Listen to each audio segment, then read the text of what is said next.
guys, welcome to part 2 of preventative maintenance on vehicles, engines, transmissions, and differentials. If you guys are new to the channel, you can definitely consider subscribing. Hit the little subscribe button right here, and then you go ahead and tap the notification bell, and that way you'll get new notifications when my new video comes up. If you guys are new to my channel, I also have a giveaway going on Christmas Day. So for anybody that shares any of my videos or my YouTube channel on any social media, any type of social media platform, just share it 5 times my channel, screenshot me the proof that you shared it, and you can send it to me at my phone number. You can just text it to me. My phone number is 702-472-3614, or you can email it to me at erock4000@gmail.com. Send me your name, your phone number. I'll enter you in. There's going to be a couple of winners on Christmas Day, and I'll be sending out some interesting AMSOIL products to you. And we're kicking off this whole giveaway thing. This is what they say: loving and giving makes life worth living. All right. You guys enjoy the holidays and enjoy this part 2. Here we go. Quick recap. The most important thing is your motor oil. Second most important would be your radiator coolant, which cools your engine. The third would be your transmission. Also, this is very important for the engine, is keeping the fuel injectors clean, which we went over that earlier. And now we're going to do the brake fluid. Grab the brake fluid. I would say about the fourth most important thing would be your brake fluid. So brake fluid goes in the brake booster, and that's back here. There's a little reservoir that'll say .3 or .4, and basically every 3 to 5 years you want to change your brake fluid, and they actually flush it out of the brake lines. And as the brake fluid breaks down, it goes from being watery to actually being a gelatin. And when there's gelatin in your brake lines, when you push the brake pedal down, the brake pedal doesn't come back as quick, and that's how you get a very spongy brake. And so you'll oftentimes say, hey, you know, my brakes are spongy, I got to get my brake fluid changed, and that's because of that. Also, the AMSOIL is synthetic, and that meets and exceeds .3 and .4, and this specification is for performance cars, so you can use this in a regular car and a performance car. This same brake fluid. Cool. And you just change it every about 3 to 5 years. Nice. Yep. And one of the benefits to this fluid is it flows better at cold temperature, so your brake feel will stay very good at cold. And then also, another benefit is the high temperature. This doesn't boil at high temperatures like a lower quality brake fluid. So when the brake fluid boils, you actually get a spongy brake pedal, and you can lose the power brakes. So that's one of the benefits to having a better quality brake fluid under extreme performance driving. Okay. So like the average person, not going to be doing any coming down from 150 miles an hour. Most of these cars, most regular cars don't go 150, so yeah. Cool. So another, I would say the fifth most important thing would be like power steering fluid. Power steering fluid is on most vehicles, and different cars take different power steering fluid. So this one, I believe, is a electric rack and pinion steering, which has no power steering fluid. But a lot of older cars take regular power steering fluid, and it's like almost like a hydraulic fluid. And some cars actually take automatic transmission fluid in the power steering. Some of the Ford cars, and then Honda, they actually take their own power steering fluid. So you always want to double check what power steering fluid your car takes, because just because it says power steering, it may not be the right one for your car. What would happen if you put the wrong one in? All right, so yeah, so if you put the wrong power steering fluid in, you could have a couple different issues. First off, you'd be mixing the other fluid with the new fluid, and they would probably separate. So your actual capacity may not be what you think it is, since they separate. Another thing, it may not be compatible with the rubbers and the gaskets in the power steering. So it could actually crack the rubbers early, and you could actually damage the power steering And then the third thing is it could be irregular turning. So the different viscosity as it circulates through, 1 second it'll be nice and light to turn, then the next second it'll be a little firmer feeling. Oh. So those are some of the side effects of maybe putting in the wrong power Yeah. steering fluid. This sounds great. Cool. Yeah. Any other questions with this at all, maybe? Not really. All right. I don't care about it because I don't have to try That's it. good. Yeah. Jeez, And now, all these fluids. I know. What's this? Now this one doesn't come into play on her adorable Fiat. What's the name of it again? Cool Whip. Cool Whip. We call her Cool Whip. All right. Yeah. He or she? Or nothing. Doesn't Gender matter. neutral. All right. Gender neutrals. All right. I like it. And this is severe gear lube. And what this is this is designed for differentials. So what a differential is, like say you have a pickup truck. In a pickup truck, it's rear-wheel drive, and there's a drive shaft that goes from the engine up front all the way to the back differential. And this is the differential gears, and these gears allow the outside wheel to turn more than the inside wheel when you make a turn, but it puts the same amount of power to both wheels, even though the outside wheel is turning faster. So this gets changed basically every 5 years on most cars. You're going to do this about every 100,000 miles. Some OEM fluids might be less at 50,000, but a lot of them are going to be about 100,000 miles. And the benefit to this is it's 100% synthetic, and also it has a higher film strength. So not only do these molecules move past each other with less friction, but they also creates a higher film strength. So when these gears are getting pushed against each other like this, the oil doesn't spread and push out to the side.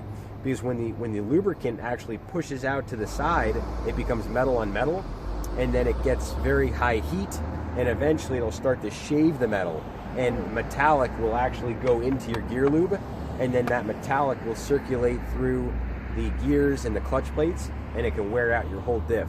Oh. So changing this is very important, preferably using something that's better than OEM if you can. If you can get the severe gear, you're in great shape. And then this is a new packaging that you just trim this top and you just fill it up real easy to fill up any differential. And this also gets used in some manual transmissions. Cool. Yep, so that's gear lube. All right. Wow. Any questions about gear lube or differentials? No. All right. Perfect. Good. And that's pretty much it. Those are pretty much Dope. the fluids. Yeah. Can you see if my oil's bad? Yeah, I'll How do check you it right know now. if your Yeah. oil's bad? I'll check it right now. It's great. So she asked a great question. She asked, how do we know if the oil's bad? Well, when you check it out. So I always like to clean the dipstick because when I touch it, I don't like to get a lot of dust or dirt on my hands. Usually I have my rubbers on when I'm doing this stuff. Protection, protection, protection. Yep, she likes that stuff. And so we're going to go ahead and pull the dipstick out. And you want to be gentle with it because some of these can be a little whippy. You don't want to whip yourself. And then you want to clean it nice and carefully. And you do one downstroke like this. And once it's nice and clean, you can take a good look at it. Make sure there's no buildup on it or anything like that. And we're going to be checking these little checkers. So you'll see those little checkers there. And that's what we're going to be checking. And the oil should be in the middle of the checkers. Mm-hmm. So we're going to go ahead and dip it in. And we're going to pull it straight up and out. On most vehicles, you want to let the car, after you turn it off, you want to let it sit for about 5 minutes to let all the oil drain down in the oil pan before you check your oil. This has been sitting for a while, so it's good. So we push it all the way down, we pull it out like so, and we keep it nose down, and we take a look at it. So you can see it's nice and clear, and it's going all the way up the checkers. See how the checkers are all wet? Yeah. You can see the oil on them, Yeah. and it's not coming past it, so it's good. If it show the comes camera. past it, that's bad. It means it's just over, and it means that it could be overfilled, or the coolant could be leaking into the oil. Oh. which can happen sometimes. So that's the oil. It looks good. It's coming all the way up the checkers. Good on that. And it's clean. So we know it looks good, and it doesn't look like it's contaminated with radiator coolant or anything. And that's pretty much it. What happens if it's too much? Is there something about Yeah, if it's too much and it came up too high, possibly there could be a leak in the engine block, and the radiator coolant could be actually emptying into the motor oil. Oh. Yep. And that's usually the problem. Yep. So what if I accidentally put too much oil in it? If you put too much oil, so it could actually overflow, and also if you put too much oil when you're on an incline, it can actually burn oil where oil backs up into the cylinders, and also you can also burst seals too if you overfill your engine. Oh wow. Okay. So you would have to really overfill it by probably 2 quarts to really do that. Okay. But most of the time that wouldn't happen. But yeah. I mean, if I was doing it, maybe. You never know. So Pour a bunch you of always stuff in yep, there. yep. So you always check your oil, 1 quart at a time, or you can always look at the owner's manual how much your car takes. Cool. Yep. So why would my engine light be on? All right. So she asked a good question. Why would her engine light be on? So on a lot of these new cars, they're very, very sensitive, and basically you go over a speed bump wrong, and ding, ding, ding, the check engine light goes on. Or it's an oil change. Oh, oil change light. So most likely her oil change light would be on from probably her engine turned a lot and now it's saying to change the oil. If she just had it changed, potentially they did not reset the computer, and at that point it wouldn't be anything to worry about. You would just reset the computer and you'd keep an eye on the mileage and keep an eye on the oil and change it when it needs to be changed. A lot of the times you can eyeball the dipstick and see where your oil's at, how thick it looks, and also how much oil you're burning if you need to change it. And it's very simple to do, but it's definitely something you want to do slowly, so you're better off changing it earlier than later once you're getting used to if it's a new car you have or something like that. Cool. Yeah. Yeah. Awesome. Yeah. And is that oil good for all cars? Because I know it when I go to Terribles, they ask me like which one, or it takes a specific one, and I don't know what that means. But yeah, so she asked another great question: is the oil good for all cars or that? So when they ask her at Terribles or these different garage places that change oil, they're asking her what quality she wants. So they're going to put in the appropriate viscosity, the thickness, and basically all the oil companies make all the different viscosities, but there's different levels of oil. So there's the lowest of the low, which would be regular mineral oil. Then there's fortified mineral oil that can be pretty good. Then there's semi-synthetics that are half synthetic, half regular. Then there's full synthetics, which are still not 100% synthetic, but they're very good. Then there's true 100% synthetic.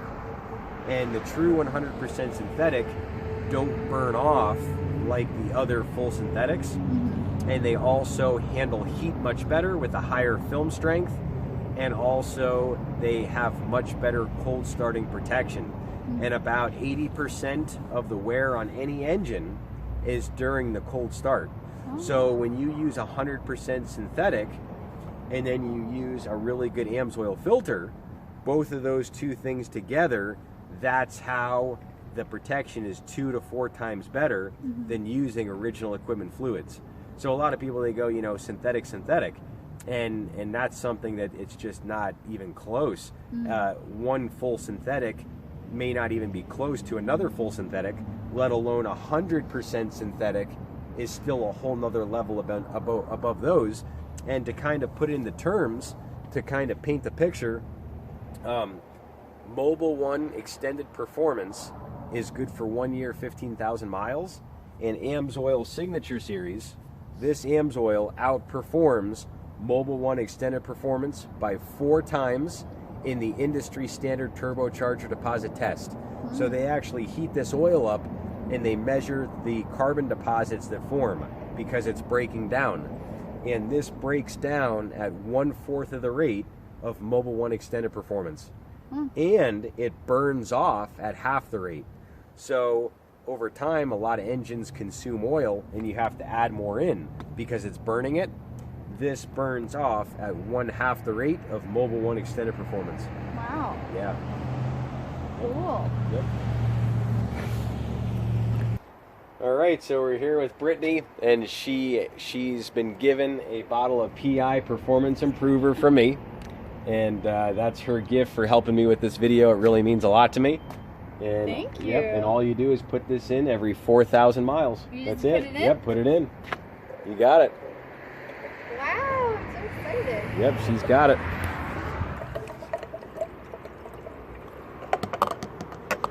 Will I notice a difference?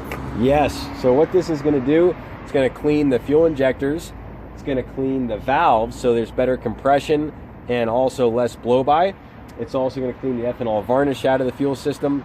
And also, it's going to clean deposits out of the combustion chamber so your compression is kept at OEM spec so it runs smooth. Wow. Yep. Cool. Leave a comment about how it goes. All right, do the best. All right. Yeah, thanks. Yep. Awesome. We're pretty much wrapped up. So what do you think, Brittany? What was the most interesting thing out of all the stuff we talked about? Well, I now know what my car looks like inside. For one, I think one of the best things I learned was the difference between synthetic and not. But yeah, I mean, I didn't realize that all of this stuff was so important, for one. But it seems like you guys have really good product too. That's cool, yeah. So some of the stuff she didn't realize is how important it is to do the fluids. And that's one thing I kind of wanted to touch on is a lot of people say, why is my car breaking? I just have a bad car. And a lot of the time, that's not the case. Most cars are genuinely pretty good cars. There are manufacturer defects. There are recalls, as everybody knows. Yeah. But for the most part, when you change these circulating fluids in your car, it's like what you put in your body. If you put something healthy in, it's going to keep your fluids going. You're going to have good circulation. If you put something in it that's not good, it's going to reflect, and the car is going to drive to that extent of the lower quality fluid. So if you ask, what does this all boil down to? By changing to AMSOIL, all these fluids, you can see a couple miles a gallon increase, and you can also see just a much smoother driving car. To the effect on some vehicles, you almost can't even recognize the car. It drives that much better. Yeah, that's crazy. Yeah. It's really good to know. Yeah. Yeah. I always thought they were just trying to get more money out of me for oil, but it seems like it's important. Yeah. So, and she made a good point. A lot of garages do a lot of upselling to get a lot more money out of their clients to visit, and that is very common. But for the most part, most of the mechanics are very truthful. They really are selling you a better quality product when you buy like a higher quality synthetic for the most part. Mm-hmm. And it's like any other profession, doctor, lawyer, anybody, there's always good and bad of them all. And, I definitely, one of the things I'd like you guys to do is ask your mechanic if they know about AMSOIL, and leave a comment below, if they know about it. I'm curious. Yeah. A lot of people don't talk about it much because they don't know where to get it and stuff like that. If you're ever curious on where to get it, I have a link below in the comments section. And then also, if you click the reverse up arrow, you'll see it on the side. You can go down to the description and you'll see my information. And you can click on the link. You can buy this as a preferred customer. You can get all these products I showed you at 25% off, and also free shipping on any order $100 or more as an AMSOIL preferred customer. You only pay like $10 for 6 months or $20 for the year, and that membership gets you all the products at the discount. And there's no renewal fee, or they don't automatically withdraw your account, and they don't keep any of your credit card information. So it's a very secure setup. Nice. Cool. Yeah. What else?